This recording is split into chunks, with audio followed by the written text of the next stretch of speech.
सब छोटे पक्षी बाग में खेल रहे थे। वो बाग बहुत खूबसूरत था, जिसके पास खूबसूरत झरना बह रहा था। फूलों से बना झूला था। तितलियां इधर उधर उड़ रही थी। सब पक्षियों के बच्चे हमेशा वहीं आकर खेलते। चोटू भाई, मुझे प्यास लगी है, मुझे पानी पीना है। तुम मेरे साथ आओ, मैं तुम्हें नदी से पानी पिलाता हूँ। जग्गू अपनी बहन डोली को नदी से पानी पिलाता है। गुड़िया खड़ी बड़ी हौसले से उन्हें देख रही थी। फिर गुड़िया झूला झूलने लगती है। अभी गुड़िया झूले पर बैठी हुई थी कि डोली वहाँ आती है। तुम उतर जाओ झूले से, अब मैं बैठूंगी इस पर। क्यों? तुम क्यों बैठोगी? मैं पहले बैठी थी, मैं नहीं उतरूंगी। जग्गू भाई इधर आओ। जग्गू अपनी बहन डोली की आवाज़ सुनकर जल्दी से वहाँ आता है। भाई, इसे झूले से उतारो। उतर जाओ यहाँ से, वरना मैं तुम्हारा मुंह तोड़ दूंगा। मैं नहीं उतरूंगी, तुम्हारा तो नहीं है ये झूला। जग्गू गुड़िया को मारने लगता है और गुड़िया रोती हुई घर चली जाती है। मम्मा, मम्मा, मुझे जग्गू ने मारा। चुप हो जाओ मेरी बच्ची, उसने तुम्हें क्यों मारा? गुड़िया सारी बात अपनी मम्मा को बताती है। रानो चिड़िया अपनी बेटी गुड़िया को चुप करवा। रात हो जाती है। गुड़िया अपनी मम्मा के साथ घोंसले में लेटी हुई थी। मम्मा, मुझे भी भाई चाहिए। पापा, क्या आप मुझे भाई ला दोगे? गुड़िया बेटी, क्या हो गया है तुम्हें? ऐसे अचानक भाई की फरमाइश कर डाली। मुझे भी भाई चाहिए, चाहिए, चाहिए, चाहिए। ऐसे कहते हुए गुड़िया रोने लगती है। सबके भाई होते हैं, बस मेरा ही भाई नहीं है। अगर मेरा भाई होता तो जग्गू की हिम्मत ना होती मुझे मारने की। रानो और मानो चिड़े की आंखों में आंसू आ जाते हैं। यहाँ आओ मेरी प्यारी बेटी मेरे पास। तुमने मुझे पहले क्यों नहीं बताया कि जग्गू ने तुम्हें मारा? मैं सुबह उसकी खबर लूँगा। तुम परेशान ना हो, सो जाओ मेरी बेटी। नहीं, मुझे आप अभी भाई ला कर दें, मुझे भाई चाहिए। गुड़िया तो एक ही जिद पकड़ कर बैठ गई थी। गुड़िया बेटी, ये देखो, इस अंडे में है तुम्हारा भाई।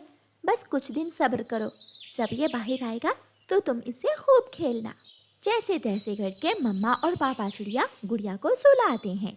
सुबह हो जाती है। मम्मा, मैं आज स्कूल नहीं जाऊंगी, मैं भाई के पास ही रहूंगी, प्लीज मम्मा। ठीक है मम्मा, मैं अभी आती हूँ। कहाँ जा रही हो? रुको।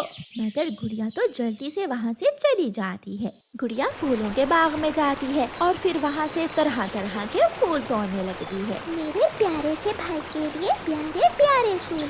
गुड़िया वो सारे फूल लेकर जल्दी से घर आती है। इतने सारे फूल, गुड़िया अपने घर को सजाने लगती है। कुछ ही देर में घर सज जाता है। मम्मा, मेरा गुल्लक कहाँ है? अब उसका क्या करोगी? ये मिल गया। गुड़िया जल्दी से गुल्लक तोड़कर उसमें से सारे पैसे लेकर कबूतर चाचा की दुकान पर जाती। कबूतर चाचा, मुझे इन पैसों की मिठाई दे दे। गुड़िया मिठाई लेकर घर आ जाती है। मेरी प्यारी बेटी, बस कर दो, आप थक जाओगी। नहीं मम्मा, मैं नहीं थकूंगी। उसी दिन शाम को अंडा फूट जाता है और उसमें से प्यारा सा गुड़िया का भाई बाहर आता है। मम्मा, ये मेरा भाई है, कितना सुंदर है मेरा भाई। हाँ गुड़िया बेटी, ये तुम्हारा भाई है, ऊपर वाले ने तुम्हारी सुन ली। गुड़िया तो उड़े फिर रही थी। वो सब पक्षियों के दरवाजे खटखटाती है और अपने भाई के बारे में सबको बताती है। ऊपर वाले ने मुझे भी भाई दे दिया है, मेरा भाई आ गया। डॉली, डॉली रुको, अब मेरे पास भी भाई है। गुड़िया तो खुशी के मारे उछल रही थी। अपने भाई का सब पक्षियों को बताकर गुड़िया घर आ जाती है।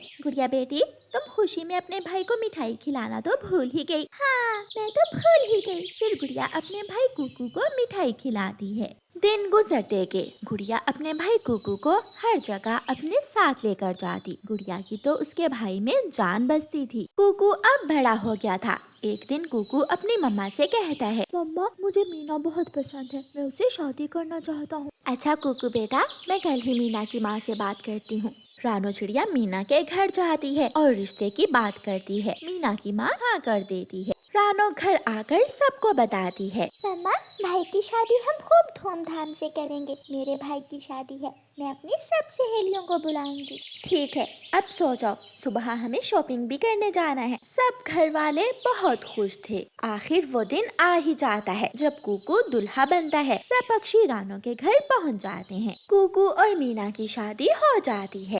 कुछ दिनों बाद गुड़िया का भी रिश्ता आता है और गुड़िया की भी शादी हो जाती है। मम्मा, गुड़िया के जाने से तो जैसे घर की रौनक ही चली गई हो। हाँ बेटा, बेटियों से तो घर में अलग ही रौनक होती है। मुझे भी गुड़िया की बहुत याद आ रही है। कुकू बेटा, तुम आज आकर गुड़िया को ले आना, फिर छोड़ आएंगे। कहीं जाने की जरूरत नहीं है, वो खुद भी आ सकती है। आज मुझे मेरी मम्मा के घर जाना है, कोई और प्लान मत बनाइए आप। कुकू चुप हो जाता है और मीना के साथ चला जाता है। फिर कुछ दिनों बाद कुकू के अंडे से एक खूबसूरत बेटा निकलता है।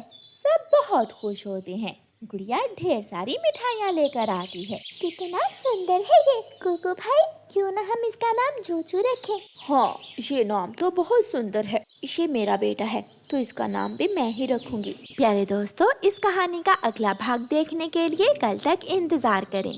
और ये वाला भाग आपको कैसा लगा है हमें कमेंट करके जरूर बताइए। दूर किसी जंगल में बरगद के बड़े पेड़ पर चिड़ियाओं का एक परिवार रहता था। माँ, मैं जा रहा हूँ, इंतजार करना, मैं जल्दी लौट कर आ जाऊंगा। बेटा, जो पैसे कमाना अपने पास ही रखना। मैं बच्चों और बहू को देख लूंगी। मैं सारे घर का खर्च पीछे से चला लूंगी। बहू चिड़िया अपनी 3 बेटियों के साथ घर के एक कोने में खड़ी थी। बेटियां अभी छोटी थीं। वो अपनी मम्मा के साथ लगकर खड़ी थी। रानो, मेरे पीछे माँ का ख्याल रखना। मैं पूरे घर का ख्याल रखूंगी, आप अच्छे से रहना, पीछे घर की चिंता ना करना और अपना ख्याल रखना।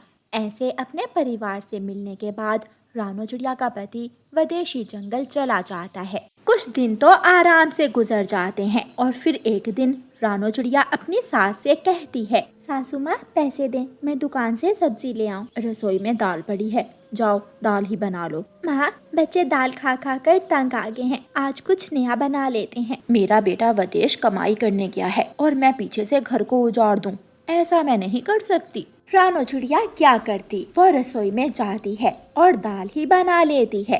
मम्मा, ये क्या, आज फिर दाल? मैं आज दाल नहीं खाऊंगी। बेटी देखो, आपकी दूसरी दोनों बहनें भी तो दाल खा रही हैं। और फिर एक दिन रानो चिड़िया की सबसे छोटी बेटी, जिसका नाम मुन्नी चिड़िया था, उसे तेज बुखार हो जाता है। सासू माँ पैसे दें, मैं मुन्नी के लिए दवा ले आऊं। कुछ नहीं होगा इसे, छोटी छोटी बातों पर डॉक्टर के पास नहीं जाते। लेकिन मुन्नी को कल रात से तेज बुखार है और अब इसकी तबीयत और भी बिगड़ रही है। नदी के पास छोटे लाल बीज हैं, जाओ वो बीज लाकर उनका रस पिलाओ इसे।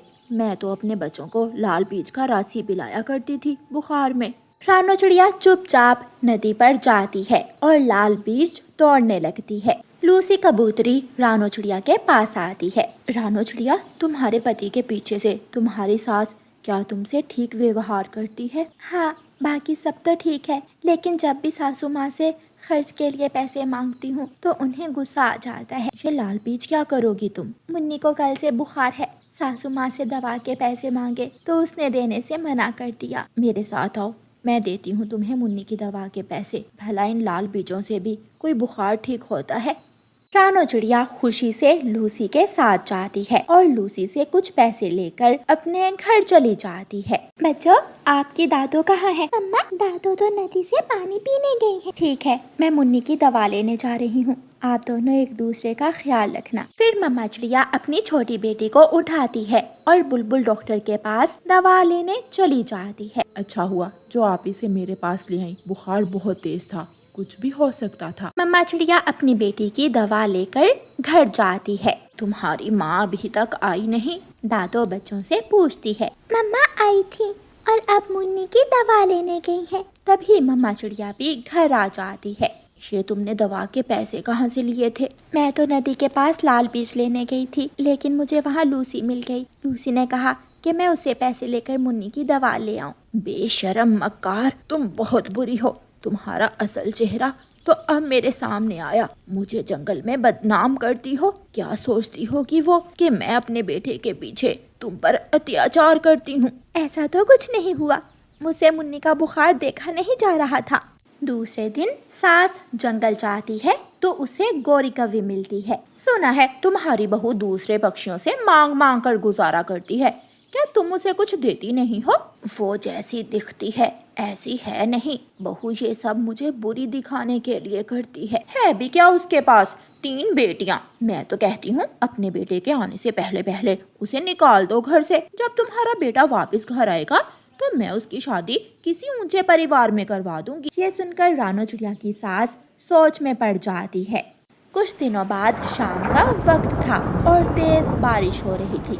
रानो चिड़िया रसोई में दूध उबाल रही थी कि उसका पंख लगने से बिजली का जग गिरकर टूट जाता है और उसकी सास को मौका मिल जाता है। अब आंखें फाड़ फाड़ कर मेरी तरफ क्यों देख रही हो? माँ जी, मैंने जानबूझकर जग नहीं गिराया। गरीब की बेटी हो तुम, अब खुलकर सामने आ रही हो। सासू माँ, मेरे मरे हुए पिताजी का नाम ना लिया करें प्लीज। मेरे माता पिता तक मत जाएं। निकल जाओ, तुम अभी के अभी मेरे घर से निकल जाओ। रानो चिड़िया की सास उसे धक्के देने लगती है। दादू, मेरी मम्मा को मत मारे। दादू, मेरी मम्मा को मत मारे। दादू, मेरी मम्मा को मत मारे। तीनों बेटियां रोने लगती हैं। रानो चिड़िया की सास अपनी बहू को घर से निकाल देती है। माँ जी, कृपया करें, बारिश के ऐसे मौसम में मैं कहाँ जाऊँगी? सास घर का दरवाजा बंद करती है और अंदर चली जाती है। मम्मा चिड़िया अपनी बेटियों को लेकर रोती हुई बड़े पेड़ के नीचे बैठ जाती है। सारी रात बारिश होती है। छोटी बेटी को तो पहले ही बुखार था और सारी रात बारिश में भीगने की वजह से उसकी तबीयत और भी बिगड़ जाती है। उठो, उठो मेरी बच्ची, मुझसे बात करो, मुझसे बात करो। लंबी दुखों भरी रात गुजर जाती है, लेकिन उस रात रानो चिड़िया ने अपनी छोटी बेटी को खो दिया था। उसकी बेटी मर जाती है। मेरी मुन्नी, मेरी बेटी, मैं बचा ना सकी आपको। ये सब मेरी वजह से हुआ है।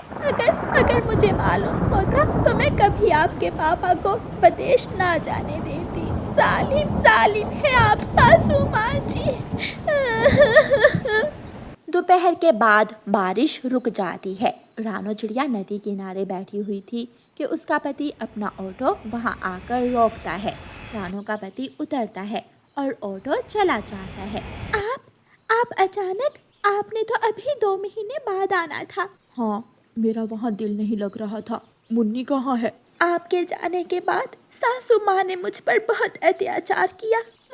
मुझे तेज बारिश में घर से बाहर निकाल दिया और मेरी बेटी ठंड और बारिश में ठठर कर मर गई। मैं बचा ना सकी अपनी बेटी को। ये सुनकर पापा चिड़िया भी रोने लग जाते हैं। फिर पापा चिड़िया अपने बच्चों और पत्नी के लिए एक अलग घर बनाता है और उन सबको उस घर में रखता है। माँ, आपने मुझे पाला बड़ा किया, इसलिए मैं कभी आपको छोड़ नहीं सकता।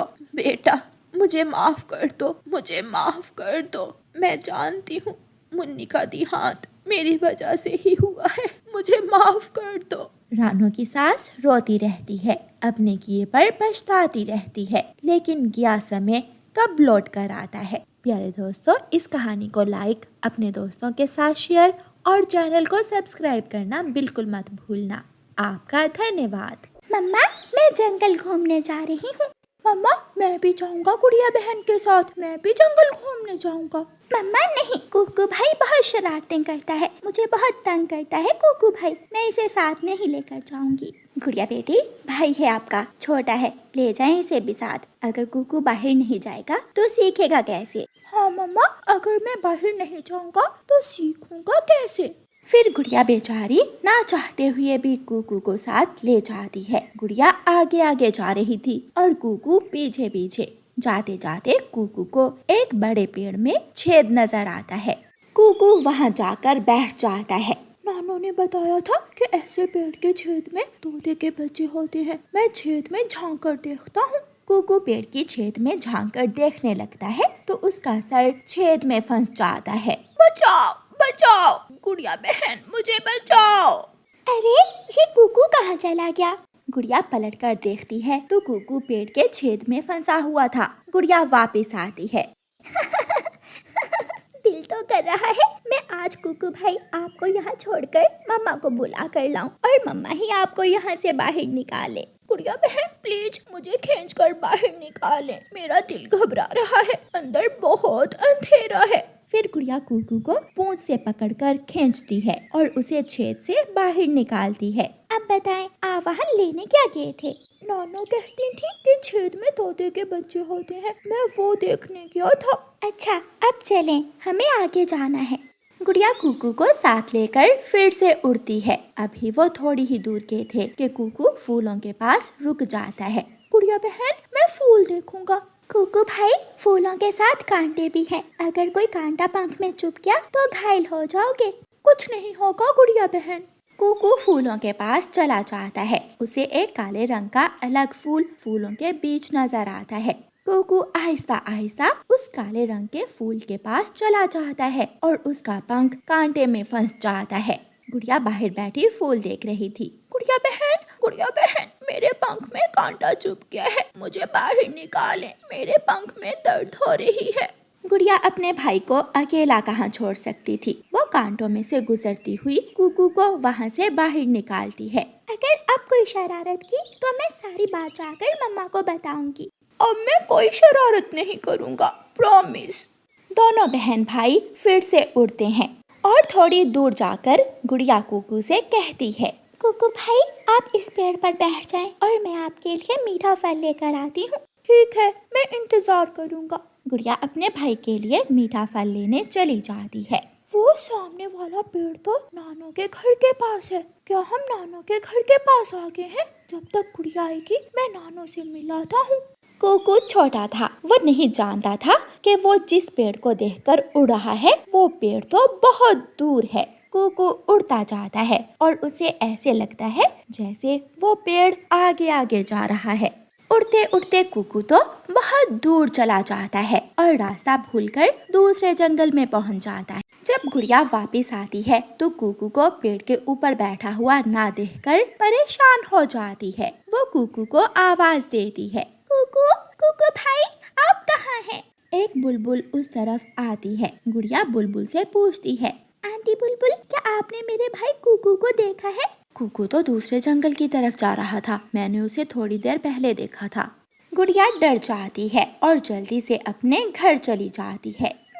मम्मा मैंने कहा था ना कि कुकू भाई बहुत तंग करते हैं। अब कुकू भाई ना जाने कहाँ चला गया है। गुड़िया बेटी, आपने उसे अकेला क्यों छोड़ा था? मुझे क्या मालूम था कि कुकू कहीं चला जाएगा। मैं तो उसे पेड़ पर छोड़कर फल लेने गई थी। फिर दोनों माँ बेटी कुकू की खोज में निकल जाती हैं। कुकू तोते से पूछता है, अंकल मेरी नानो का घर कहाँ है? बेटा ऐसे कैसे मालूम होगा? कोई नाम बताओ, अपनी मम्मा का नाम बताओ या फिर अपनी नानो का नाम बताओ। नाम? लेकिन मुझे नाम तो नहीं मालूम। आप मुझे मेरी नानो के घर छोड़ आए, ऐसे नहीं मालूम होगा। तोता वहाँ से चला जाता है और कुकू आगे की तरफ उड़ जाता है। कुकू उड़ते उड़ते एक वीरान जंगल में पहुँच जाता है और एक सूखे पेड़ पर बैठकर रोने लग जाता है। एक बड़ी बड़ी आंखों वाला कौवा जिसका नाम बुरा कौवा था, वो छोटे बच्चे पकड़ने वाला पक्षी था, वो वहाँ आ जाता है। छोटे बच्चे तुम क्यों रो रहे हो? क्या घर से लड़कर आए हो? नहीं अंकल, मैं अपनी नानो के घर जा रहा हूँ, लेकिन मुझे मेरी नानो का घर मिल ही नहीं रहा। मुझे मालूम है आपकी नानो का घर, चलो मेरे साथ चलो। आपने तो कमाल कर दिया, बिना नाम बताए ही मेरी नानो का घर जान लिया। वो कौवा कुकू को साथ लेकर उड़ता है और पहाड़ों के पास जाकर कुकू को थैली में डाल लेता है। मुझे बाहर निकालें, गंदे अंकल, मेरा दिल घबरा रहा है, मुझे बाहर निकालें। अब तू जाएगा अपनी नानो के घर। बुरा कौवा कुकू को लेकर उड़ता है। सामने से गुड़िया और उसकी मम्मा आ जाती हैं। पक्षी रुक जाओ। बुरा कौवा डरते डरते रुक जाता है। इस थैली में क्या है? इसमें तो दाने हैं। कुकू अपनी मम्मा की आवाज सुनकर शोर मचाता है। मम्मा मैं हूँ, इस थैली में मैं हूँ, मुझे बचा लें। कुकू का शोर सुनकर वो बुरा कौवा थैली वहाँ छोड़कर भाग जाता है। कुकू की मम्मा कुकू को थैली से बाहर निकालती है। बच गए हो, वरना वो कौवा तुम्हारे कबाब बनाकर खाता। कुकू बेटा, आपने ऐसा क्यों किया? मम्मा मुझे लगा नानू का घर पास ही होगा। मैं नानू का घर ढूंढता ढूंढता यहाँ तक आ गया। बेटा, आपकी नानों का घर तो सागर वाले जंगल में है और आप इस वक्त पहाड़ों वाले जंगल में हो। अगर हम समय पर ना आती तो वो कौवा कहाँ छोड़ने वाला था आपको। मम्मा सॉरी, मुझे माफ कर दे। फिर वो सब अपने घर वापस चले जाते हैं। घर जाकर कुकू अपनी बहन गुड़िया से माफी मांगता है और वादा करता है। गुड़िया बहन, मैं वादा करता हूँ कि आज के बाद मैं कभी भी आपको तंग नहीं करूँगा, क्योंकि आज मुझे एहसास हुआ है कि हमें हमेशा बड़ों का कहना मानना चाहिए और हमेशा उनके साथ साथ ही उड़ना चाहिए। फिर दोनों बहन भाई खेलने लग जाते हैं। प्यारे दोस्तों, इस कहानी को लाइक, अपने दोस्तों के साथ शेयर और चैनल को सब्सक्राइब करना बिल्कुल मत भूलना। आपका धन्यवाद।